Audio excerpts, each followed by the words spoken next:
अच्छा, अगर मैं यहाँ पे किसी से शादी करना चाहूँ तो हाथ आप सब में से उठाओ, कौन मुझसे ब्याह करना चाहती है? मतलब खेसारी लाल यादव का भरे स्टेज पे बेइज्जती हो गया रे भाई।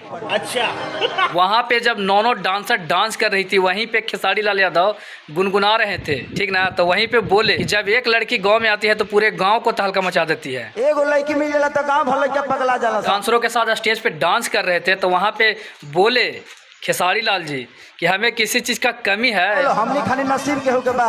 तो इसी पे खेसारी लाल पूछे कि हमारे साथ जो 9 डांसर आप लोग हैं, हमसे कौन कौन शादी करना चाहते हैं? करना चाहूँ तो हाथ आप सब में से उठाओ, कौन मुझसे ब्याह करना चाहती है? रुको जरा सबर करो। तो यहीं पे उनका मजाक बन गया। मतलब वहाँ पे ऐसी कोई लड़की नहीं है जो हाथ उठाए, कोई लड़की ना कह रही है, कुछ बोल ही नहीं रही है। कौन मुझसे ब्याह करना चाहती है? मतलब उन लोग का कहना साफ साफ ये है कि अब खेसारी लाल से शादी नहीं करेंगे। वहीं पे उनका मुंह बन गया। अच्छा। अब सोचो कि हम कितना बर्दाश्त करत हो खब अपने आप के।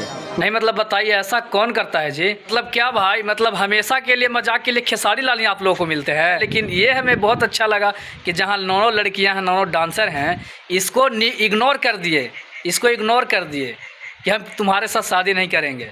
अरे भाई, तुम ऐसे लायक हो ही नहीं कि तुमसे शादी कोई करेगी, ठीक ना। और इसी पे चंदा भाभी ने भी कुछ मजे लिए हैं, वो भी सुनिए। आप क्या सोच रहे हैं कि हम अकेले नहीं रहे? उनका भी कहना है कि आप मतलब मेरे साथ नहीं रहेगा तो हम नहीं रहेंगे। मतलब वो भी कह रही हैं कि आप भले कर लीजिए, आपसे कोई करेगी तो, अगर नहीं करेगी तब तो हम भी अकेले ही कहीं रह लेंगे, हम भी किसी को रख लेंगे। ये सब क्या देखना पड़ रहा है? तो भाई खेसारी लाल, आपके साथ ऐसा हमेशा होता है, क्यों आप स्टेज पे जाके अपने आप को बेइज्जती करवाते हैं?